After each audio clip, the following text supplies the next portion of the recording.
Unudulan, ərindən cəmi 2 ay sonra vəfat edən aktrisamızı görək bu kadrlardan tanıya biləcəksiniz. Atam, anam dedilər ki, gəllərə get. Yaxşı oğlandır. Fərman isə bunları eşidir və susurdu.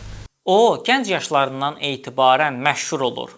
Buna səbəbi isə Don Kixot filmində iştirakı olur. Altisidora obrazını canlandıran aktrisa populyarlaşır. Müxtəlif filmlərə dəvət alır. Onun Böyük ürəyi, Yenilməz batalyon, Koroğlu filmləri ən yadda qalanlardır. Bakıdan köçür, Rusiyada teatrda işləyir. 1960-cı ildə Azərbaycan əməkdar artisti adını alsa da, sonra yada düşmür. 1988-ci ildə isə ona Rusiyanın xalq artisti adını verirlər. Aktrisanın həyat yoldaşı Nikolay Slichenko da aktyor olub. Roman Qaraçı Musiqili Teatrının rəhbəri olub. Birlikdə işləyiblər. 2021-ci ildə Slichenko vəfat edir. 2 ay sonra isə Tamila Ağamirova 31 avqustda dünyadan köçür. Aktrisamızın ruhu şad olsun. Kadrlardan filmi xatırlayan oldusa, rəydə yazsın.